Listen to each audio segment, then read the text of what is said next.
ಕುರ್ಚಿಗಾಗಿ CM DCM ನಡುವಿನ ಕುರ್ಚಿ ಕಿತ್ತಾಟ ಜೋರಾಗ್ತಾ ಇದೆ. ಮೇಲ್ನೋಟಕ್ಕೆ ಕಾಣದೇ ಇದ್ರೂ ಕೂಡ ಒಳಗೊಳಗೆ ತಿಕ್ಕಾಟ ಮಾತ್ರ ಮುಂದುವರಿತಾ ಇದೆ. ಆದರೆ ಸಿಎಂ ಆಪ್ತರ ಟಾಕ್ ವಾರ್ ಮಾತ್ರ ಬಹಿರಂಗವಾಗಿ ಹೆಚ್ಚಾಗ್ತಾ ಇದೆ. ಕೆಪಿಸಿಸಿ ಅಧ್ಯಕ್ಷರು ಅನ್ನೋದನ್ನ ನೋಡದೆ ಡಿಕೆಶಿ ವಿರುದ್ಧ ನೇರವಾಗಿ ವಾಗ್ದಾಳಿ ನಡೆಸಿದ್ದಾರೆ. ಅತ್ತ ಸೈಲೆಂಟ್ ಆಗಿದ್ದ ಡಿಕೆಶಿ ಆಪ್ತರು ಕೌಂಟರ್ ಕೊಡೋಕೆ ಆರಂಭಿಸಿದ್ದಾರೆ. ಅದರ ಒಂದು ವರದಿ ನಿಮ್ಮ ಮುಂದೆ.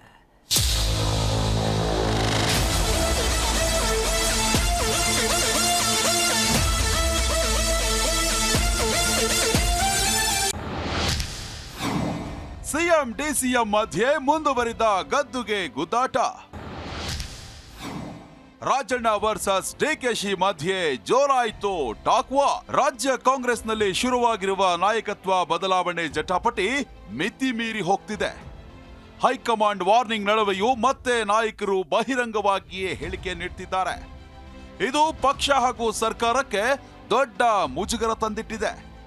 ಡಿಸಿಎಂ ಡಿಕೆಶಿ ಸೈಲೆಂಟ್ ಆಗಿಯೇ ರಾಜಣ್ಣ, ಪರಮೇಶ್ವರ್, ಸತೀಶ್ ಜಾರಕಿಹೊಳಿ ಹೇಳಿಕೆಗೆ ಹೈಕಮಾಂಡ್ ಮೂಲಕ ಬ್ರೇಕ್ ಹಾಕಿಸಿದ್ರು. ಆದ್ರೆ ಮೊನ್ನೆ ಯಾವಾಗ ಸತೀಶ್ ಜಾರಕಿಹೊಳಿ ಹಾಗೂ ಕೆಎನ್ ರಾಜಣ್ಣ ದೆಹಲಿಗೆ ಹೋಗಿ ಬಂದ್ರು, ಅಲ್ಲಿಂದೀಚೆಗೆ ಮತ್ತೆ ಸಿಎಂ ಆಪ್ತರ ವಾಕ್ಸಮರ ಜೋರಾಗಿದೆ. ಡಿಕೆಶಿ ಒಂದು ಸ್ಟೇಟ್ಮೆಂಟ್ ಕೊಟ್ರೆ ಅದಕ್ಕೆ 4 ಸ್ಟೇಟ್ಮೆಂಟ್ ಕೊಡುವ ಮೂಲಕ ಕೌಂಟರ್ ಕೊಡ್ತಾ ಇದ್ದಾರೆ. ಇದು ಮತ್ತಷ್ಟು ಡ್ಯಾಮೇಜ್ಗೆ ಕಾರಣವಾಗ್ತಿದೆ. ನಾನು ಕೇಳಿಲ್ಲ, ಅವ್ರು ಕೊಡ್ತೀರಿ ಅಂದ್ರೆ ತೆಗೆದುಕೊಳ್ತಾರೆ, ಮಂತ್ರಿ ಕೆಲಸ ಬಿಡ್ತೀನಿ ಅಂತ ಹೇಳಿದೀನಿ ಅಷ್ಟೇ. ಸಿಎಂ ಹೆಸರನ್ನ ದುರ್ಬಳಕೆ ಮಾಡ್ಕೊಳ್ಬೇಡಿ ಎಂದಿದ್ದ ಡಿಕೆಶಿ, ಎಐಸಿಸಿ ಹೆಸರನ್ನ ದುರ್ಬಳಕೆ ಮಾಡಬೇಡಿ ಎಂದ ರಾಜಣ್ಣ. ನಿನ್ನೆಯಷ್ಟೇ ಡಿಸಿಎಂ ಡಿಕೆ ಶಿವಕುಮಾರ್ ರಾಜಣ್ಣ, ಸತೀಶ್ ಜಾರಕಿಹೊಳಿ ಅವರ ಮಾತುಗಳಿಗೆ ಕೌಂಟರ್ ಕೊಟ್ಟಿದ್ರು. ದಿನ ಬೆಳಗಾದ್ರೆ ಸಿಎಂ ಹೆಸರು ಹೇಳ್ಕೊಂಡು ದುರುಪಯೋಗ ಮಾಡಿಕೊಳ್ಬೇಡಿ ಅಂತ ಕುಟುಕಿದ್ರು. ಇದಕ್ಕೆ ಇಂದು ಸಚಿವ ರಾಜಣ್ಣ ಮಾತನಾಡಿ, ನಾವೆಲ್ಲಿಯೂ ದುರುಪಯೋಗ ಮಾಡಿಕೊಳ್ತಿರೋರು ಅವರು, ಎಐಸಿಸಿ ಹೆಸರನ್ನ ಪದೇ ಪದೇ ದುರ್ಬಳಕೆ ಮಾಡಿಕೊಳ್ತಿರೋದು ಅವರು ಅಂತ ನೇರವಾಗಿಯೇ ಡಿಕೆಶಿಗೆ ತಿರುಗೇಟು ಕೊಟ್ಟಿದ್ದಾರೆ. ಇನ್ನು 59 ವರ್ಷದಿಂದ ರಾಜಕಾರಣದಲ್ಲಿರೋನು ನಾನು, ಯಾರಿಂದಲೂ ಶಿಸ್ತಿನ ಪಾಠ ಮಾಡಿಸಿಕೊಳ್ಳಲ್ಲ ಅಂತ ಕೌಂಟರ್ ಕೊಟ್ಟಿದ್ದಾರೆ. ದುರ್ಬಳಕೆ ಮಾಡಿಕೊಂಡು ನಾನು ಸದಾಶಿವನಗರ, ಡಾಲರ್ಸ್ ಕಾಲೋನಿ, ತುಮಕೂರಲ್ಲಿ 4 ಮನೆಗಳನ್ನ ಮಾಡಿಕೊಂಡಿಲ್ಲ ಅಂತ ಡಿಕೆಶಿಗೆ ಟಾಂಗ್ ಕೊಟ್ಟಿದ್ದಾರೆ. ಹೌದು, ದುರ್ಬಳಕೆ ಮಾಡ್ಕೊಂಡು ಸದಾಶಿವನಗರದಲ್ಲಿ ಒಂದು 4 ಮನೆ, ಏನಪ್ಪ ಅಲ್ಲಿ ನಮ್ಮೂರಲ್ಲಿ ಒಂದು 4 ಮನೆ ಎಲ್ಲ ಕಟ್ಟಿದ್ದೀನಲ್ಲ, ಅವ್ರ ಹೆಸರು ದುರ್ಬಳಕೆ ಮಾಡಿಕೊಂಡು ಇನ್ನೇನಾಗಬೇಕು ಉತ್ತರ? ದುರ್ಬಳಕೆ ಮಾಡಿ ಅಲ್ಲಿ ತುಮಕೂರಲ್ಲಿ ಒಂದು 4 ಮನೆ ಕಟ್ಟಿದ್ದೀನಿ, ಸದಾಶಿವನಗರದಲ್ಲಿ ಒಂದು 4, ಡಾಲರ್ಸ್ ಕಾಲೋನಿ ಒಂದು 4 ಎಲ್ಲ ಕಟ್ಟಿಸಿದ್ದೀನಲ್ಲ. ರಾಜಣ್ಣ ಮಾತಿಗೆ ಡಿಸಿಎಂ ಡಿಕೆಶಿ ಸೈಲೆಂಟ್. ಯಾವುದೇ ಸ್ಟೇಟ್ಮೆಂಟ್ ನೀಡಿದ ಬಂಡೆ. ಇನ್ನು ರಾಜಣ್ಣ ಹೇಳಿಕೆಗೆ ಡಿಸಿಎಂ ಡಿಕೆಶಿ ಪ್ರತಿಕ್ರಿಯೆ ನೀಡೋಕೆ ಹಿಂದೇಟು ಹಾಕಿದ್ದಾರೆ.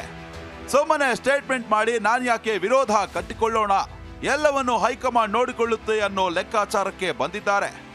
ಹೀಗಾಗಿಯೇ ಎಲ್ಲಿಯೂ ರಾಜಣ್ಣ ಮಾತಿಗೆ ಪ್ರತಿಕ್ರಿಯಿಸಿಲ್ಲ. ನಾನು ಕೇರಳಕ್ಕೆ ಹೋಗ್ತಿದ್ದೇನೆ, ಜೈಪುರ ಪ್ರವಾಸ ಮುಗಿಸಿ ಬಂದ ಮೇಲೆ ಅದರ ಬಗ್ಗೆ ಮಾತನಾಡ್ತೇನೆ ಅಂತ ಜಾರಿಕೊಂಡಿದ್ದಾರೆ. ಅದರ ಅರ್ಥ ಹೈಕಮಾಂಡ್ ನಿಂದಲೇ ಇವರ ಬಾಯಿಗೆ ಬೀಗ ಹಾಕಿಸೋಣ ಅನ್ನೋ ನಿರ್ಧಾರಕ್ಕೆ ಬಂದಂತಿದೆ.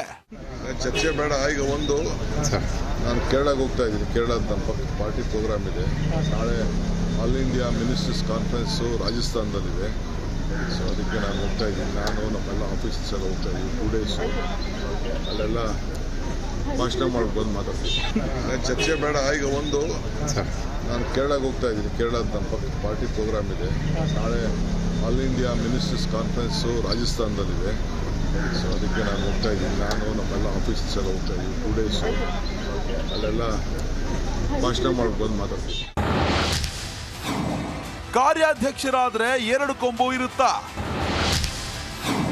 ಡಿಕೆಶಿ ಆಪ್ತನಿಗೂ ರಾಜಣ್ಣ ಹಿಗ್ಗಾಮುಗ್ಗ ತರಾಟೆ. ನಿನ್ನೆಯಷ್ಟೇ ಡಿಕೆಶಿ ಆಪ್ತ ಕೆಪಿಸಿಸಿ ಕಾರ್ಯಾಧ್ಯಕ್ಷ ಜಿಸಿ ಚಂದ್ರಶೇಖರ್ ದಲಿತ ಸಚಿವರ ವಿರುದ್ಧ ಪರೋಕ್ಷವಾಗಿ ಕುಟುಕಿದ್ರು.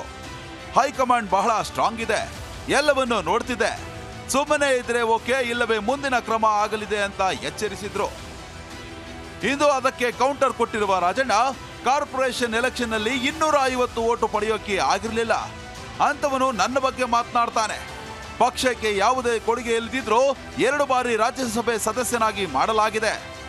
ಮೊದಲು ನನ್ನ ಸ್ಟ್ರೆಂತ್ ಏನು ಅನ್ನೋದನ್ನ ನೋಡಿ ಮಾತನಾಡೋ ಕೇಳಿ ಅಂತ ಏಕವಚನದಲ್ಲೇ ಕೌಂಟರ್ ಕೊಟ್ಟಿದ್ದಾರೆ. ಹೇಳ್ತಾರೋ ಅವ್ರು ದುರ್ಬಳಕೆ ಮಾಡ್ತಾರೋ ಅಥವಾ ಸದ್ಬಳಕೆ ಮಾಡ್ಕೊಳ್ತಾರೋ ಅದು ನೀವು ತೀರ್ಮಾನ ಮಾಡಿ. ಹೌದಾ, ಇರ್ಬೋದು. ನಾವು ಯಾವಾಗಲೂ ಎದುರೋನಲ್ಲ, ನಾವೆಲ್ರಿಗೂ ಎದುರೋರು, ಅದರಿಂದ ಎದುರಿಸ್ತಾರೆ. ಸಚಿವರು ಪಕ್ಷ ಕೊಟ್ಟಿರೋ ಜವಾಬ್ದಾರಿ ನಿರ್ವಹಿಸಬೇಕು. ಹಿರಿಯ ರಾಜಕಾರಣಿಗಳು ಯಾಕೆ ಈ ರೀತಿ ಮಾಡ್ತಾರೋ ಗೊತ್ತಿಲ್ಲ. ಹಾಗೇನಾದ್ರೂ ಇದ್ರೆ ಹೈಕಮಾಂಡ್ಗೆ ದೂರು ಕೊಡಲಿ ಅಂತ ಶಾಸಕ ಕುಣಿಗಲ್ ರಂಗನಾಥ್ ಹೇಳಿಕೆ ಕೊಟ್ಟಿದ್ದಾರೆ. ಒಟ್ನಲ್ಲಿ ಡಿಕೆ ಶಿವಕುಮಾರ್ ವಿರುದ್ಧ ಸಿದ್ದರಾಮಯ್ಯ ಆಪ್ತರು ನೇರವಾಗಿಯೇ ಕೌಂಟರ್ ಕೊಡೋಕೆ ಶುರು ಮಾಡಿದ್ದಾರೆ. ಕೆಪಿಸಿಸಿ ಅಧ್ಯಕ್ಷ ಸ್ಥಾನದಿಂದ ಇಳಿಸಲು ಪಣ ತೊಟ್ಟಿದ್ದಾರೆ. ಇತ್ತ ಡಿಕೆ ಶಿವಕುಮಾರ್ ಏನು ಸುಮ್ಮನೆ ಕೂತಿಲ್ಲ. ಸಚಿವ ಸಂಪುಟ ಪುನರ್ರಚನೆ ಡಿಮ್ಯಾಂಡ್ ಮಾಡ್ತಿದ್ದಾರೆ. ಸಿದ್ದರಾಮಯ್ಯ ಆಪ್ತ ಬಳಗದಲ್ಲಿರೋ 8-10 ಸಚಿವರನ್ನ ಮಾಜಿ ಮಾಡೋದಕ್ಕೆ ನೋಡ್ತಿದ್ದಾರೆ. Rachappa Suttur, political bureau, Zee Kannada news. Zee Kannada news ಈಗ ನಿಮ್ಮ ಮನೆಯಲ್ಲೇ ನೋಡಿ. ಎಲ್ಲ ಕೇಬಲ್ಗಳಲ್ಲಿ ಈಗ ಲಭ್ಯ.